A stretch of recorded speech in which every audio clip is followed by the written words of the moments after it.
SC ST వర్గీకరణపై భారత supreme court ఇచ్చిన తీర్పును హర్షిస్తూ సోషలిస్ట్ స్టూడెంట్ యూనియన్ ఆధ్వర్యంలో మలక్పేట ముసారంగ్బాగ్ చౌరస్తాలో సంబరాలు జరుపుకున్నారు. అంబేద్కర్ విగ్రహానికి పూలమాలలు వేసి నివాళులర్పించారు.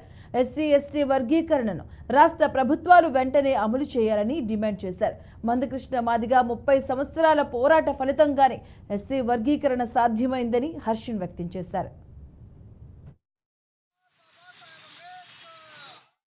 దాన్ని మీ రాష్ట్రాల చూసుకొని మీరు చేసుకోవచ్చని రాష్ట్రం చెప్పింది.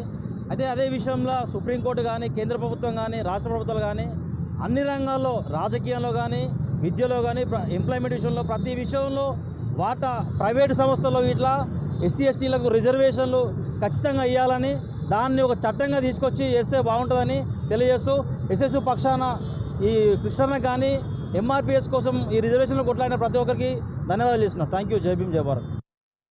భారతదేశంలో అత్యున్నతమైన న్యాయస్థానం, ఈ దేశంలో ధర్మాసనం, ఈ భారత ప్రజలందరూ కూడా బడుగు బలహీన వర్గాలకు ఎలాంటి వివక్షత లేకుండా న్యాయం చేసేటువంటి ఈ భారతదేశ అత్యున్నత న్యాయస్థానం సుప్రీంకోర్టు నిన్న ఈ యొక్క దేశంలో ఉన్నటువంటి ఎస్సీ ఎస్టీలకు వర్గీకరణ చేసుకోవచ్చనే అమెండ్మెంట్ను ఈ యొక్క సుప్రీంకోర్టు మనకు డైరెక్షన్స్ ఇవ్వడం జరిగింది.